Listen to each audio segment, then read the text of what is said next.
할렐루야. 예수 그리스도 이름으로 하나님 말씀 증거하겠습니다. 우리 다 같이 하나님 말씀 사도행전 4장 1절부터 12절까지 말씀을 다 같이 찾겠습니다. 하나님 말씀 사도행전 4장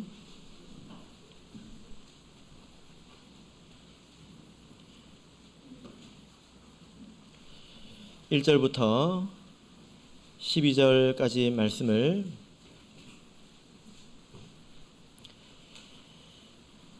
저와 여러분이 한 절씩 교독하도록 하겠습니다. 1절. 사도들이 백성에게 말할 때에 제사장들과 성전 맡은 자와 사두개인들이 이르러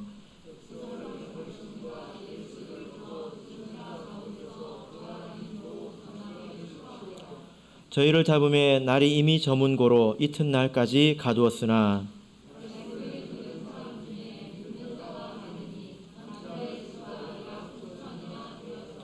이튿날에 관원과 장로와 서기관들이 예루살렘에 모였는데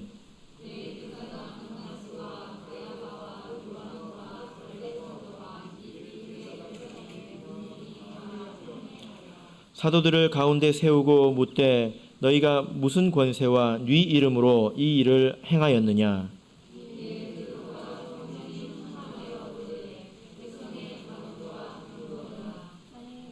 만일 병인에게 행한 착한 일에 대하여 이 사람이 어떻게 구원을 얻었느냐고 오늘 우리에게 질문하면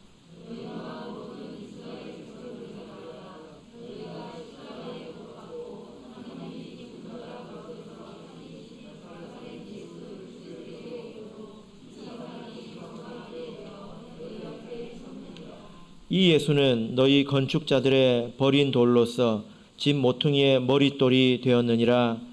다른 이로서는 구원을 얻을 수 없나니 천하 인간의 구원을 얻을 만한 다른 이름을 우리에게 주신 일이 없음이니라 하였더라.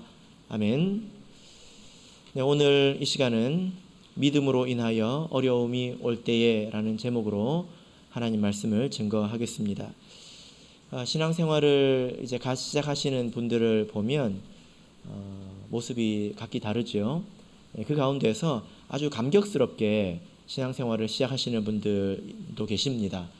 하나님을 깨닫고 또 성령을 충만하게 받고 그러면 세상 모든 것을 다 가진 것 같은 그런 기쁨을 누리게 되죠.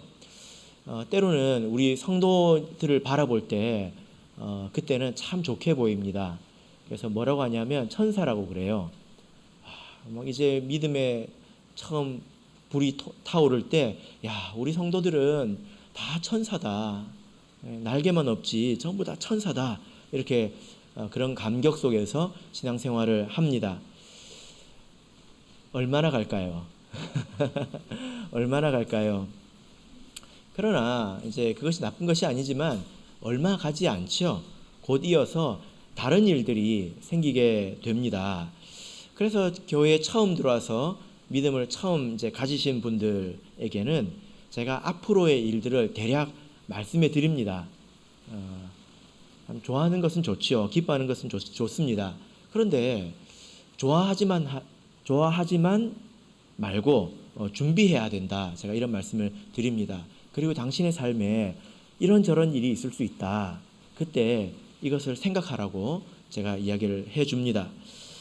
오늘 본문을 보면 그런 일들이 일어났습니다. 교회가 처음 생겼지요.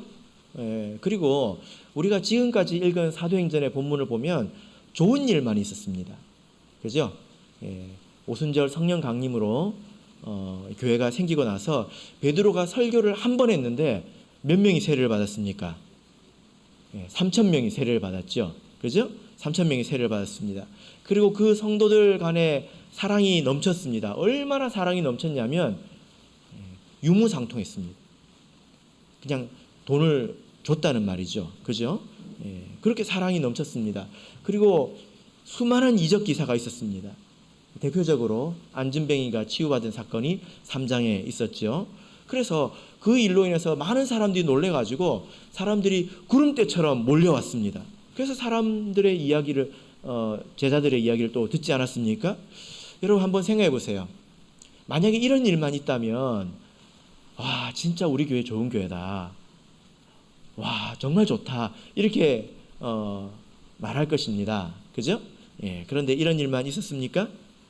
예, 곧바로 어떤 일이 일어납니까? 자, 1절부터 3절을 보겠습니다. 자, 1절에서 3절 읽겠습니다. 시작.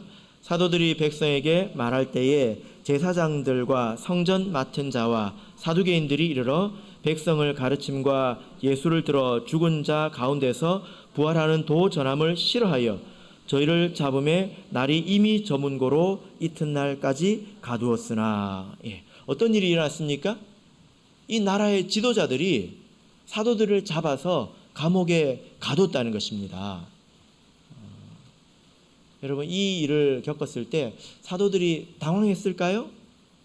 아니 내가 이렇게 예수님을 열심히 믿고 헌신적으로 믿는데 내가 이렇게 좋은 일을 하고 있는데 어떻게 나한테 이런 일이 있을 수 있나? 하나님이 계신 거 맞나? 이렇게 당황하지는 않았을까요? 사도들은 전혀 당황하지 않았습니다. 왜냐하면 예수님에게 이미 이런 일에 대해서 많이 배웠기 때문입니다. 예수님께서 못하신 일이 있는데 그게 뭘까요? 예수님께서 죽은 사람도 살리셨지 않습니까? 근데 예수님도 못하신 일이 있습니다. 그게 뭐냐면 모든 사람의 사랑을 받는 일이죠. 예수님께서 많은 사랑을 베푸셨지만 예수님께서 모든 사람에게 사랑을 받지 못했습니다. 예수님도 못한 일을 우리가 할 수 있을까요? 가랭이가 찢어지겠죠. 그죠? 예수님을 미워할 뿐만 아니라 심지어 예수님을 죽이려는 사람들이 있었고 결국 죽였죠. 그때 예수님의 제자들이 예수님을 따라다닐 때 너무 좋은데 한편으로는 이것이 굉장히 근심거리였습니다. 그래서 하루는 제자들이 예수님께서 예수님에게 이런 말을 합니다. 마태복음 15장 12절을 보면 이에 제자들이 나와 가로되 바리새인들이 이 말씀을 듣고 걸림이 된 줄 아시나이까 이렇게 물어봅니다. 바리새인들은 그 나라의 지도자들이잖아요. 그죠? 그 사람들이 예수님 지금 그 사람들이 예수님이 방금 하신 말을 듣고 걸림이 된 줄 아십니까? 이 말은 예수님 지금 찍힌 거 알아요? 이 뜻입니다. 찍혔다는 거예요. 그러니까 왜 이런 말을 했을까요? 괜히 거북한 말을 해가지고 고난을 당하는 것 이런 것에 대해서 두려움이 있었다는 것입니다. 그러니까 좀 좋게 하시지 이렇게 찍혀가면서 이렇게 미움받아가면서 할 것이 무엇이냐 이 제자들이 이렇게 완곡하게 권면을 예수님께 하는 것입니다. 그래서 예수님께서 이런 일에 대해서 굉장히 말씀을 많이 하셨습니다. 자, 마태복음 10장을 보겠습니다. 마태복음 10장 34절을 보겠습니다.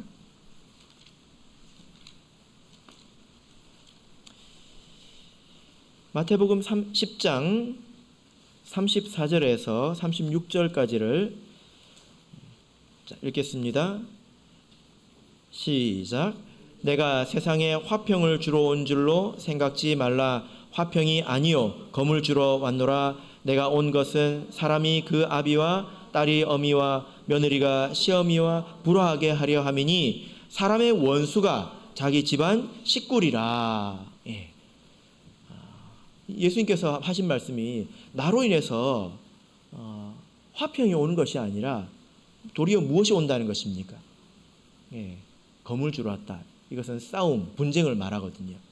도리어 나로 인해서 불화가 생긴다는 것입니다. 어려운 일이 생긴다는 거예요. 그래서 예수님께서 이 밭에 씨를 뿌리는 비유 중에서도 이런 말씀을 하셨죠. 어떤 사람이 밭에 씨를 뿌렸는데 어떤 사람은 돌밭에 떨어졌다는 것입니다. 이 비유는 어떤 비유입니까? 뿌리를 깊게 내리지 못했을 때 해가 높이 뜨면 뜨거운 태양이 높이 뜨면 타버린다는 거죠. 그죠? 말씀이 뿌려지고 난 이후에는 해가 뜬다는 이야기를 하고 계시지 않습니까? 그래서 예수님께서 예수님으로 인해서 어려운 일을 당할 것을 미리 이렇게 말씀을 많이 하셨습니다. 여러분, 그런데 이것이 좀 납득이 되십니까? 왜 예수님을 믿으면 좀 평안하고 화평해야지 왜 도리어 불화하는 일이 생기고 또 어려운 일이 생기느냐? 왜 그럴까요? 여러 가지 이유가 있겠죠. 근데 이렇게 성경은 말씀하고 있습니다. 요한복음 17장 14절을 보겠습니다. 요한복음 17장 14절입니다.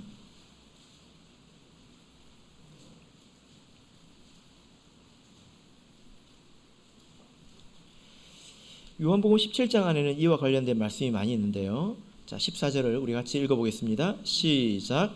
내가 아버지의 말씀을 저희에게 주었사오매 세상이 저희를 미워하였사오니 이는 내가 세상에 속하지 아니함 같이 저희도 세상에 속하지 아니함을 인함이다. 예. 자, 여기 보면 세상이 예수님을 미워했잖아요. 그죠? 예. 또 세상이 예수님의 제자를 미워합니다. 그 이유가 무엇입니까? 예수님이 이 세상에 속하지 않았기 때문이고, 그리고 예수님의 제자들도 이 세상에 속하지 않았기 때문이다. 그러니까 이 말은 무슨 말입니까? 당연하다는 것입니다. 우리가 생각할 때는 예수님을 믿으면 뭐 우리 주변도 화평해지고 또 예수님 믿는 나도 좀 평안해지고 이래야 될 것 같은데 그렇지 않다는 거예요.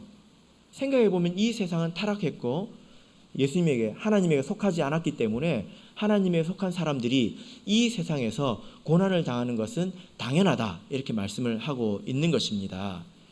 관계가 변했다는 거죠. 우리가 본래 세상에 속한 사람이지 않았습니까? 그러나 우리가 예수님의 이름으로 세례를 받았을 때는 이제 더 이상 세상에 속한 사람이 아니기 때문에 세상으로부터 미움을 받는 것이 너무나 당연한 것입니다. 그러니까 우리가 할 수 없는 일을 하려고 해서는 안 된다는 거죠. 아마 이런 경우가 많으실 겁니다. 예수님을 믿고 나서 예수님으로 인해서 없던 고통이 생겨나는 거예요. 예수님으로 인해서 없던 문제가 집에도 생기고 내 주변에도 생기고 이런 일들이 있다는 것입니다. 그것은 이상한 것이 아닙니다.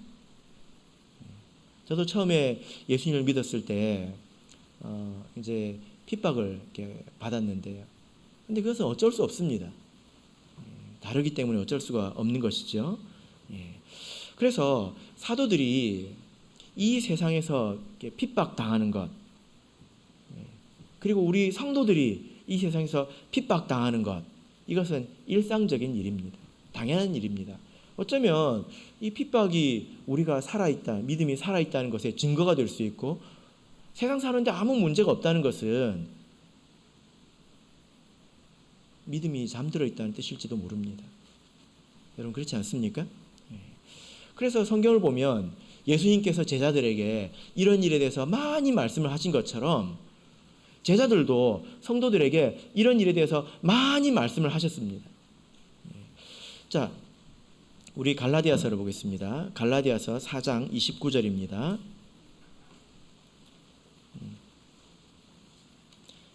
갈라디아서 4장 29절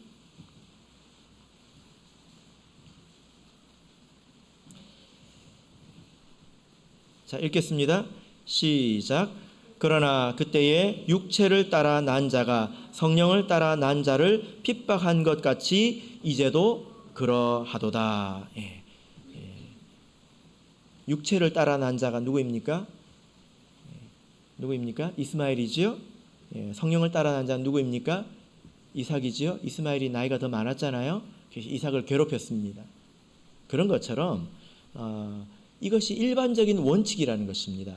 육신에 속한 사람들이 성령을 따라 난 자를 핍박한 것, 이것이 일반적인 원칙이라는 거예요. 우리가 하나님을 믿기 때문에 하나님은 크시잖아요. 우리가 힘이 더 세가지고 육신에 속한 자를 핍박하는 게 아니라 세상에 속한 사람들이 성령에 속한 사람을 핍박하는 것이 이제도 그러하도다, 항상 그러하다는 것입니다. 그래서 바울 사도도 하나님 나라에 들어가려면 환난을 많이 당해야 된다. 이렇게 말씀을 했지요. 그죠? 디모데후서 3장 12절을 보겠습니다. 디모데후서 3장 12절.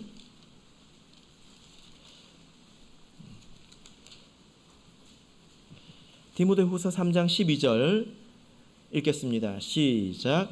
무릇 그리스도 예수 안에서 경건하게 살고자 하는 자는 핍박을 받으리라. 아멘. 그래서 우리 그리스도인의 삶에 여러 가지 어려움이 오는데요, 여러 방향에서 옵니다. 그 가운데는 우리가 죄를 지어서 스스로 고난을 자초하는 경우도 있고, 때로는 하나님께서 나를 연단하시기 위해서 고난을 주시는 경우도 있지만, 그러나 우리가 이 타락한 세상에 살고 있다는 그 이유 자체만으로도 고난이 세상에서 온다는 것입니다. 이것은 당연한 것이다. 그래서 경건하게 이 세상을 살고자 한다면 핍박을 받고 그리고 어려움을 겪는 것은 너무나 자연스러운 일이다라는 것입니다. 그래서 지금도 우리가 믿음으로 살려면 이런 일을 많이 당하겠죠. 그렇죠? 여러 가지 손해, 그리고 또 핍박, 또 심지어 미움을 받는 것, 이런 것들은 사실 우리가 다 감수를 해야 되는 것입니다. 이것은 무엇을 잘못해서 그런 것이 아니라 원래 그러한 것입니다. 그래서 우리가 이것을 피하지 말아야 합니다. 예수님께서 우리의 선구자이시지 않습니까? 예수님은 나타날 때부터 미움을 받으시기 시작하셔서 나중에는 미움을 받아서 죽으셨잖아요. 사실 그것이 우리 성도가 가는 길입니다. 세상에 대해서는 그렇다는 거예요. 그래서 우리가 피하지 말아야 합니다. 이게 익숙해져야 된다는 거예요. 내가 신앙생활로 인해서 다른 세상 사람들은 겪지 않는 손해, 피해, 이런 것들을 겪는 것을 당연하게 받아들여야 합니다. 그게 익숙해져야 합니다. 만약에 우리가 그런 것에 익숙해지지 않는다면 나중에는 우리가 어떻게 하겠습니까? 자, 우리 성경을 보실까요? 자, 요한계시록 13장을 보겠습니다.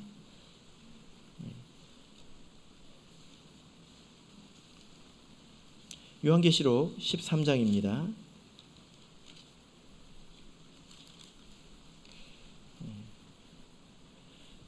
13장 17절을 보겠습니다. 13장 17절 읽겠습니다. 시작. 누구든지 이 표를 가진 자 외에는 매매를 못하게 하니 이 표는 곧 짐승의 이름이나 그 이름의 수라. 마지막 때가 되면 어떤 일이 일어나냐면 짐승의 표를 받은 사람들이 아니면 매매를 못합니다. 이 매매라고 하는 것은 우리 삶의 가장 기본이죠. 그죠? 우리가 일상생활을 어떻게 유지합니까? 매매를 통해서, 사고 파는 것을 통해서 우리가 삶을 살아나가잖아요. 그래서 이 사고 파는 것이 우리 일상의 가장 기본입니다. 그런데 이것이 안 된다면 사는 것이 거의 불가능하죠. 그죠? 여러분, 매매를 지금부터 하지 말고 일주일만 살아보십시오. 사고 파는 일을 하지 말고. 그런데 짐승의 표를 받지 않으면 마지막 순간에는 사는 것이 극단적으로 어려운 때가 온다는 것입니다. 그때는 돈이 많아도 의미가 없겠지요. 왜냐하면 매매를 못하니까. 그죠? 자, 그런데 14장 4절을 보겠습니다. 그 가운데 어떤 사람들이 있습니까? 14장 4절 읽겠습니다. 시작. 이 사람들은 여자로 더불어 더럽히지 아니하고 정절이 있는 자라, 어린 양이 어디로 인도하든지 따라가는 자며 사람 가운데서 구속을 받아 처음 익은 열매로 하나님과 어린 양에게 속한 자들이니. 그런데 그런 세상 가운데서도 정절을 지키는 자들이 나옵니다. 이들이 바로 새 예루살렘이고 구원 얻는 14만 4천입니다. 그러니까 마지막에 우리 교회의 모습은 예수님과 같아요. 예수님처럼 핍박당하고 죽기까지, 죽음에 이르기까지 핍박당하는 것이 우리 교회가 이르는 모습이라는 것입니다. 그런데 만약에 지금 내가 믿음으로 인해서 조금 손해보는 것, 잃어버리는 것, 이것을 두려워해서 타협하고 적당히 적당히 그렇게 신앙생활을 해 나간다면 마지막에 우리가 이런 순간에 믿음의 자리에 있을 수 있을까요? 지금 작은 것을 못하는데 나중에 모든 것을 할 수 있겠습니까? 못하죠. 그래서 우리가 하나님께서 우리에게 인도하시는 대로 우리가 내려놓아야 될 것이 있으면 그때그때 하는 것이 사실 가장 좋습니다.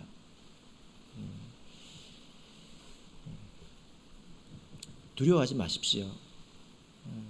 사람이 망하는 것을 보면 핍박으로 망하지는 않습니다.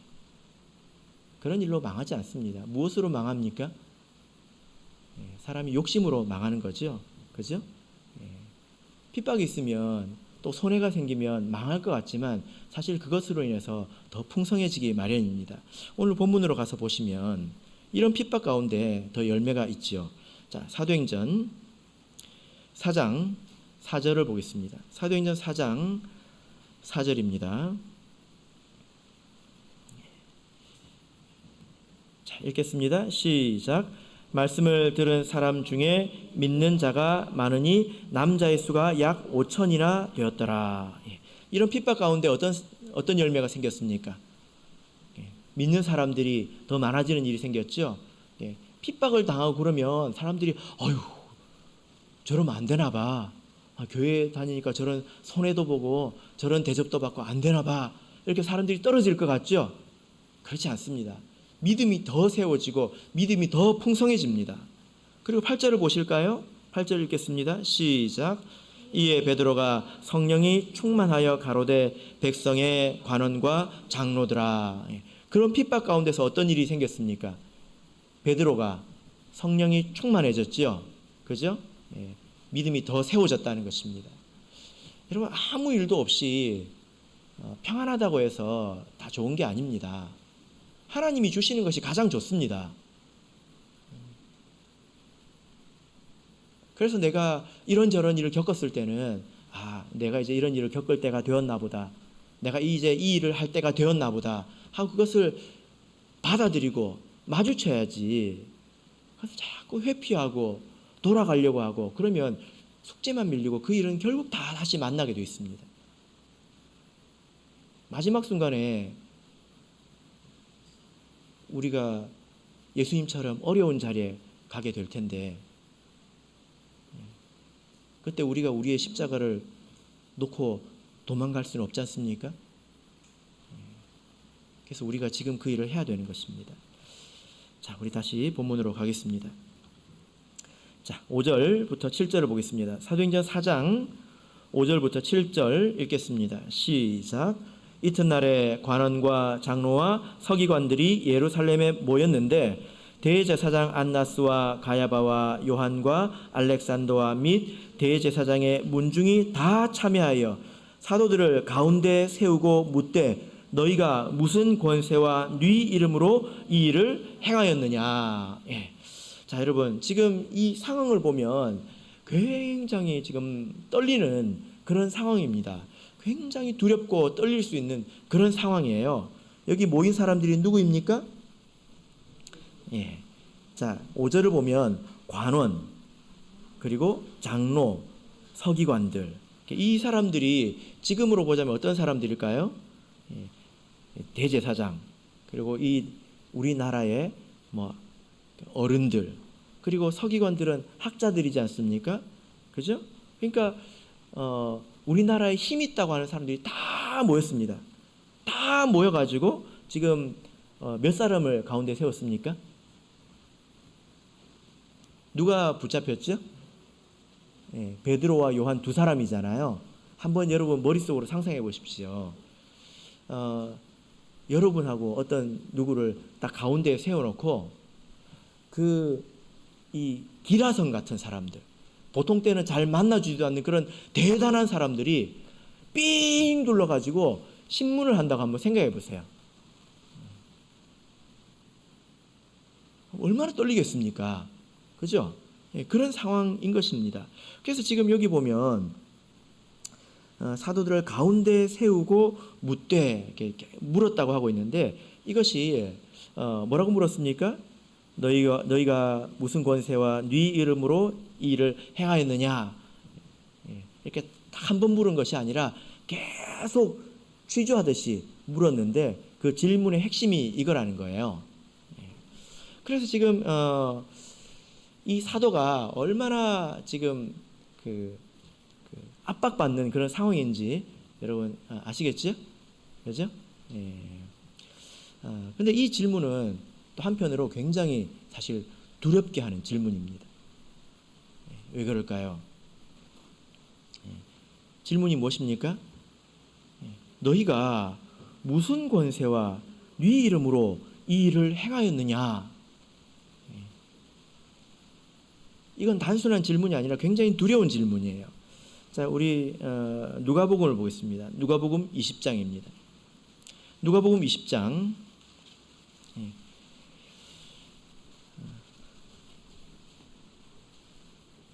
여러분들도 이 질문을 받을 수 있기 때문에 지금 잘 들어주시는 것이 좋겠죠. 그죠? 자, 누가복음 20장을 보겠습니다.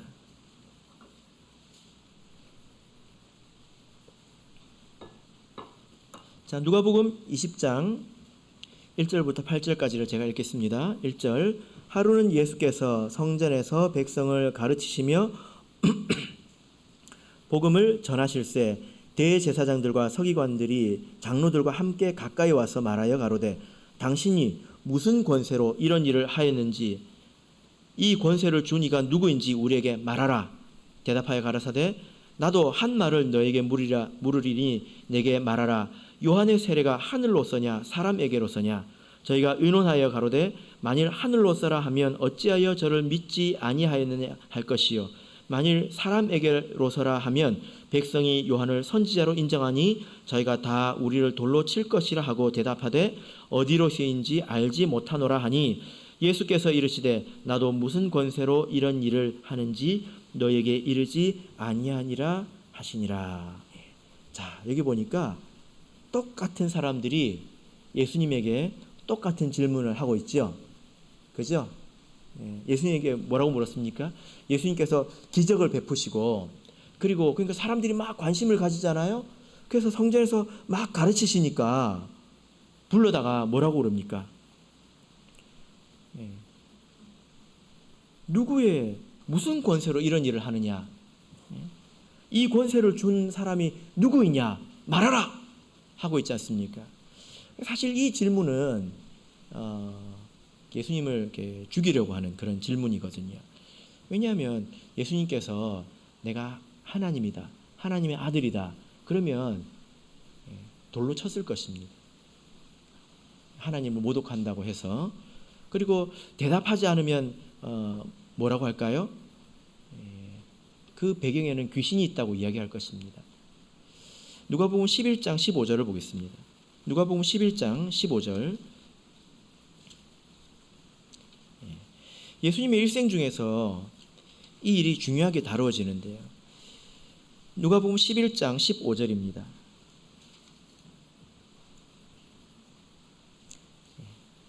자, 읽겠습니다. 시작. 그 중에 더러는 말하기를 저가 귀신의 왕 바알세불을 힘입어 귀신을 쫓아낸다 하고. 그러니까 사람들이 이제 많이 궁금했습니다. 이 내용이 공관복음에 모두 다 나옵니다. 빠지지 않고 나오는데 중요하다는 거죠. 사람들이 예수님을 볼 때 궁금했다는 거예요. 뭐가 궁금했을까요? 예를 들어 여러분 한번 생각해 보십시오. 제가 갑자기 이 강제성을 번쩍 들었다고 한번 생각해 보세요. 그럼 뭐가 궁금하겠습니까? 어디서 저런 힘이 나왔을까?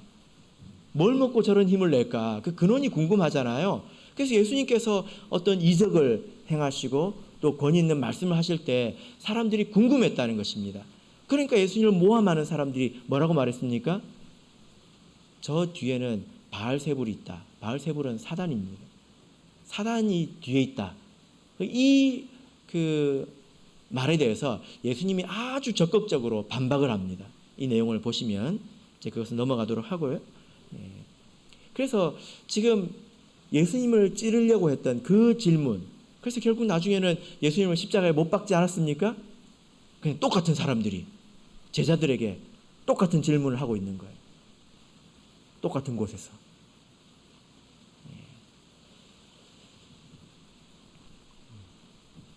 그러니까 두려운 질문이지요. 제자들은 이 질문을 들어본 적이 있는 거예요. 그래서 이 질문을 받은 사람이 어떻게 된지 압니다. 그러니까 두려울 수 있죠. 그죠? 예. 자, 우리 그래서 누가복음하고 사도행전은 같은 사람이 적었잖아요. 같은 사람이. 그래서 누가복음 20장과 사도행전 4장의 이 질문을 이렇게 서로 비교해 볼 수 있어요.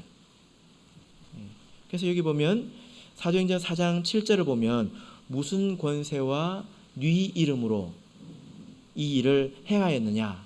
이 질문은 20장 2절에서 뭐라고 말하고 있습니까? 누가복음 20장 2절에서 무슨 권세로 이런 일을 하는지 이 권세를 준 이가 누구인지 우리에게 말하라. 이 두 개가 사실 내용이 같은 질문이죠. 그죠?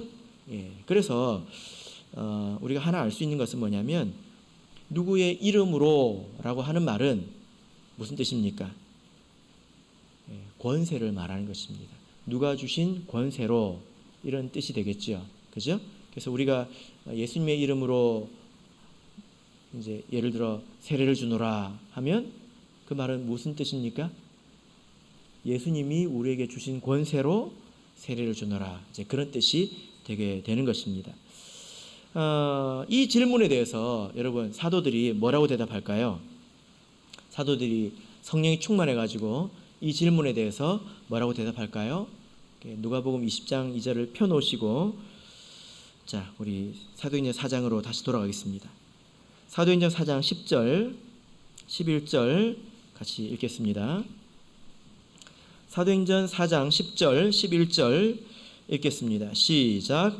너희와 모든 이스라엘 백성들은 알라. 너희가 십자가에 못 박고 하나님이 죽은 자 가운데서 살리신 나사렛 예수 그리스도의 이름으로 이 사람이 건강하게 되어 너희 앞에 서느니라. 이 예수는 너희 건축자들의 버린 돌로서 집 모퉁이의 머릿돌이 되었느니라. 예. 자, 지금 제자들이 뭐라고 대답했습니까? 자, 이 대답에 보면 사도들의 믿음이 있죠. 그죠? 자, 12절까지 우리 같이 읽어보겠습니다. 12절 읽겠습니다. 시작. 다른 이로서는 구원을 얻을 수 없나니 천하 인간의 구원을 얻을 만한 다른 이름을 우리에게 주신 일이 없음이니라 하였더라. 예. 어떤 권세로 누구의 이름으로 이 일을 행하였느냐라고 물어봤을 때 제자들이 뭐라고 대답했습니까? 여러 말을 하고 예수의 이름으로 이 일을 행했다 이렇게 대답을 하죠. 그래서 우리가 구원을 얻을 수 있는 다른 이름이 없다 이렇게 분명하게 말씀을 하고 있습니다. 자, 여기에는 사도들의 믿음이 있습니다. 여러분 한번 생각해 보세요. 우리도 어떤 인생 앞에서 좀 의연해지고 싶지 않습니까? 제자들처럼? 아마 여러분들 가운데 이보다도 압박감을 주는 상황에 처해 본 사람은 없을 것입니다. 지금 이 사람들은 우리나라로 치자면 대통령, 각계 장관, 그리고 이름 있는 대학교의 교수들, 학자들, 법원에서 그 사람들이 총출동해가지고 나를 앉혀놓고 취조하고 있는 것입니다. 그 사람들은 나를 죽일 수도 있어요. 그렇게 압박감을 느껴본 적이 우리는 없잖아요, 사실은. 그죠? 근데 이런 상황에서 우리가 어떻게 좀 의연할 수 있을까요? 사도들에게 믿음이 있죠? 어떤 믿음이 있습니까? 10절을 보니까 너희들이 죽인 예수를 하나님께서 다시 살리셨다. 그리고 너희가 버린 돌을 하나님께서 모퉁이 돌로 삼으셨다. 이렇게 말씀을 하고 있습니다. 이렇게 말하고 있습니다. 이 말의 의미가 무엇입니까? 어떤 믿음이 여기 있습니까? 자, 우리 여러분, 예수님께서 이 질문을 받으셨을 때 하신 말씀이 있어요. 자, 누가복음 20장으로 가보겠습니다.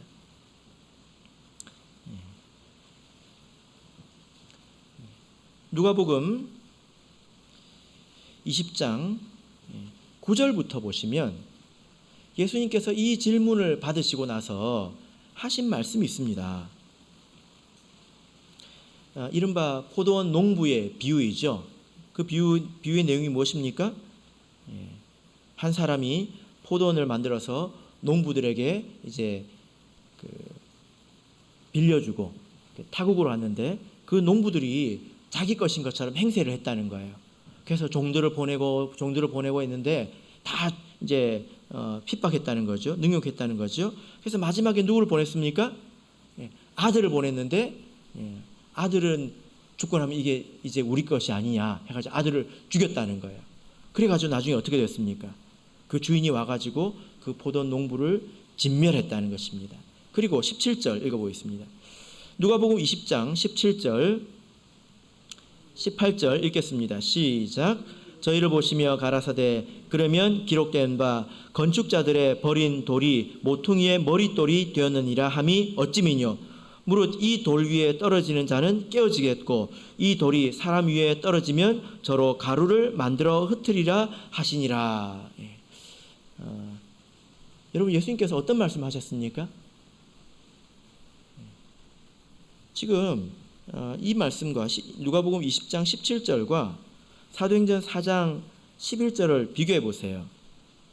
지금 같은 말을 하고 있습니까? 다른 말을 하고 있습니까? 사도행전 4장 11절에 제자들이 뭐라고 말하고 있습니까? 이 예수는 너희 건축자들의 버린 돌로서 집 모퉁이의 머릿돌이 되었느니라. 어떤 말씀을 하고 있어요? 예수님이 했던 대답을 똑같이 하고 있어요. 근데 예수님은 어떤 말씀으로 대답하셨습니까? 이게 시편을 인용한 거거든요. 여러분 한번 잘 생각해 보세요. 하나님께서 애초에 말씀하셨습니다. 그리고 그래서 그 말씀에 따라서 예수님께서 이 세상에 오셨지요. 그런데 사람이 핍박했습니다. 받아들이지 않았어요. 여러분, 사람이 핍박하고 받아들이지 않는다고 해서 하나님의 뜻이 꺾입니까? 하나님의 뜻이 이루어지지 않습니까? 그렇습니까? 아니잖아요. 그죠? 심지어 사람들이 예수님을 죽였습니다. 그런데 그 예수님이 다시 살아났어요. 그래서 교회의 모퉁이 돌이 되셨습니다. 제자들이 그 말을 똑같이 하고 있습니다. 이게 무슨 말입니까? 너희들이 아무리 위협해도 하나님의 뜻은 멈추지 않는다. 너희들이 예수님을 죽였는데 그분이 다시 부활하셨다. 내가 그것을 보았다. 너희들이 버린 돌을 하나님이 모퉁이 돌로 삼으셨다. 이게 무슨 말입니까? 당신들이 오늘 이 자리에서 나를 죽인다고 하더라도 하나님의 뜻은 사라지지 않는다. 이 이야기를 하고 있는 거예요. 마음속에 그런 믿음이 있었기 때문에 이 사람들이 의연했던 것입니다. 여러분, 우리가 하나님을 믿는 믿음으로 살 때 내가 믿음으로 살아가고 있다면 또 복음을 전하고 있다면 여러 가지 어려운 일이 생긴다 하더라도 그것으로 인해서 내 삶이 달라지지 않습니다.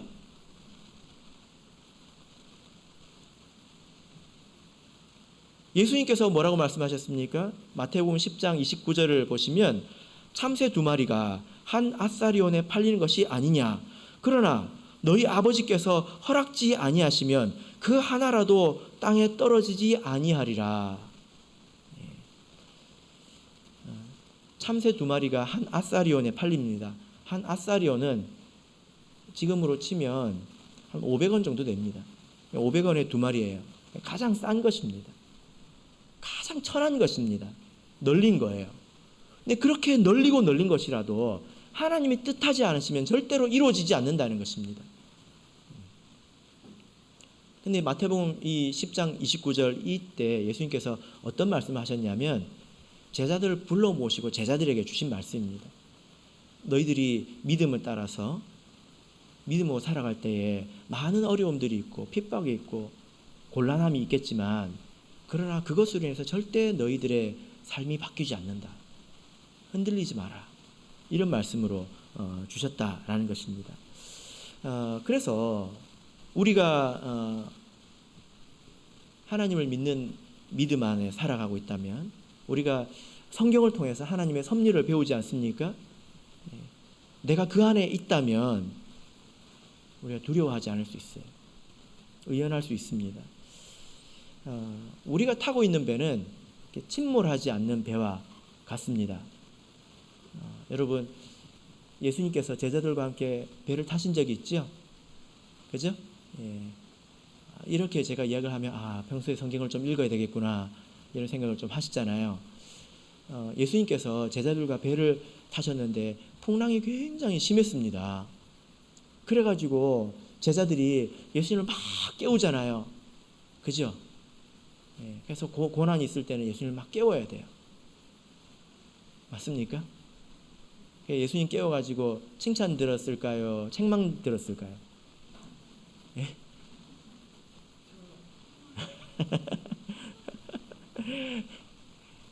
책망 듣습니다.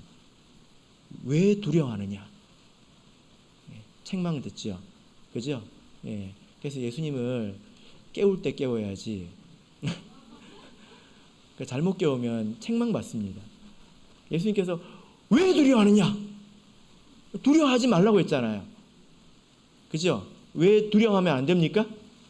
왜 두려워하면 안 됩니까? 이제 예수님께서 배를 타실 때에 한마디 말씀을 하셨거든요. 뭐라고 말씀하셨을까요? 자, 우리 성경을 한번 봅시다. 마가복음 4장을 보겠습니다. 마가복음 4장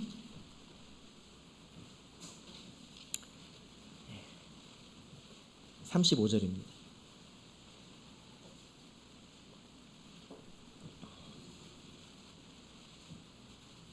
마가복음 4장 35절 같이 읽겠습니다. 시작. 그날 저물 때에 제자들에게 이르시되 우리가 저편으로 건너가자 하시니. 예수님께서 이렇게 말씀하셨잖아요. 우리가 저편으로 건너가자. 그럼 배가 중간에 깔아앉아요? 안 깔아앉아요? 절대 가라앉지 않습니다. 그러니까 하나님의 섭리는 실패하지 않고 하나님의 말씀은 무너지지 않는다는 것을 제자들이 이미 배웠던 거예요. 그래서 이렇게 세상에 권력을 쥐고 있는 사람들, 힘이 있는 사람들에 의해서 내 운명이 바뀌고 내 삶이 바뀌지 않습니다. 중요한 건 뭐냐면요. 내가 무슨 배를 타고 있느냐, 이게 제일 중요해요. 예수님께서 말씀하신 그 배, 예수님께서 말씀하신 그 섭리, 그 위를 살아가고 있다면 두려워하지 않아도 됩니다. 그죠? 예수님께서 우리가 저편으로 건너가자 하셨기 때문에 풍랑이 아니라 그 이상의 것이 와도 넘어지지 않습니다. 그래서 제자들이 의연할 수 있었던 것입니다. 그 기라성 같은 사람들이 많이 놓여서 압박하고 있지만 그러나 그런 사람들이 나를 해할 수 있는 게 아니라는 거예요. 하나님의 뜻이 있어야 나도 죽고 하나님의 뜻이 있어야 내가 상한다는 것입니다. 그죠? 그래서 우리가 신앙생활을 할 때 이런 믿음이 많이 생겨야 합니다. 우리가 어떻게 해야 이런 믿음을 쌓겠습니까? 흔들리는 배를 타봐야 이걸 알죠. 어떻게 이걸 말로만 압니까? 예수님의 말씀을 따라서 흔들리는 배를 탔더니 가라앉지 않더라. 이런 경험이 있어야 이렇게 무서운 자리에 가도 의연할 수 있는 것입니다. 근데 지금 작은 것도 버리지 못해가지고 살아가고 있으면 어떻게 이런 믿음이 생기겠냐는 거예요. 그죠? 그렇지 않습니까? 그래서 우리가 버리고 또는 찾아오는 핍박을 받고 그러면서 그래도 내가 죽지 않는구나. 그래도 내가 무너지지 않는구나. 이런 것들을 경험하면서 내 삶은 보이는 어떤 것이 주관하는 것이 아니라 하나님께서 붙들고 계시는구나. 그래서 나는 하나님의 섭리 가운데 있겠다. 이런 믿음이 확실하면 보이는 것에 의해서 흔들리지 않습니다.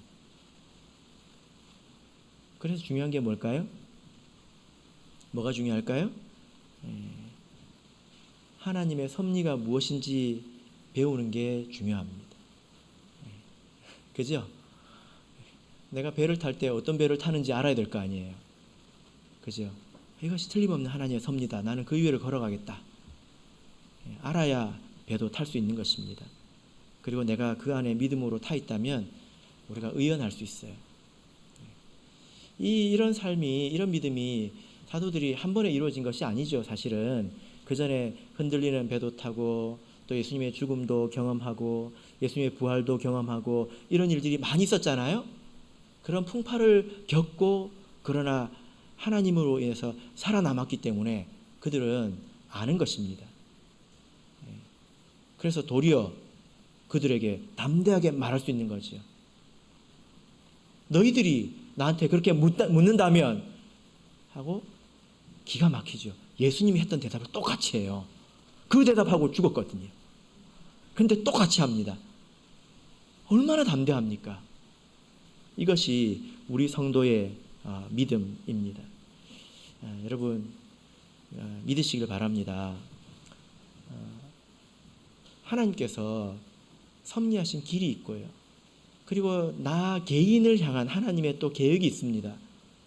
그것은 내가 모를지라도 어찌됐든 내 인생은 세상이 좌우하는 게 아니에요. 하나님에게 달려있다는 것입니다. 창세전에 우리를 택하시고 그죠? 우리를 향한 계획이 있으시겠죠? 내가 자꾸 그것을 벗어나서 다른 배를 타려고 하고 욕심을 부려가지고 다른 데 있으려고 하니까 고난이 찾아오고 무너지기도 하는 것이지 핍박받아서 무너진 사람이 없습니다. 결국 축복받고 풍성해지기 마련입니다. 그러나 이런 믿음이 이제 높아심에서 말씀을 드리는 것이지만 하나님의 섭리가 있다. 이것이 또 반대편으로 가면 게으름이나 오만함으로 나타날 수 있어요. 하나님의 뜻이 있으니까 기다리면 되겠지. 때가 되면 다 되겠지. 하고 게으를 수 있겠지요. 그죠? 그리고 오만할 수도 있습니다. 내가 뭘 하든지 하나님 뜻대로 될 것이다 하고 독을 먹으면서 하나님이 주신 명대로 살겠지. 극단적인 경우이지요. 그죠? 그리고 학생들이 공부를 안 해도 하나님이 다 먹고 살게 해주시겠지. 이거는 하나님을 이용해 먹는 거죠. 오만한 것입니다. 무지하고 오만한 것입니다. 이런 믿음으로 치우쳐서도 안 되겠습니다. 말씀의 결론 맺겠습니다. 사도행전에 기록된 첫 번째 핍박입니다. 이 핍박은 교회가 뭘 잘못해서 나타난 것이 아니라 잘했기 때문에 나타난 것입니다. 만약에 이적만 행하고 입을 닫았다면 이 핍박은 오지 않았을 거예요. 그죠? 모든 것을 잘했기 때문에 이 핍박이 온 것입니다. 그러나 사도들은 당황하지 않았습니다. 우리 삶에 이런 문제가 일어날 때 사랑하는 성도 여러분, 도리어 믿음을 가지십시오. 여러분들의 인생은 세상에 의해 좌우되지 않습니다.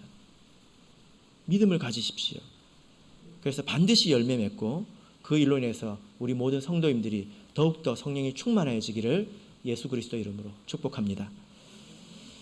우리 다 같이 찬송하겠습니다. 찬송가 399장 찬송하겠습니다.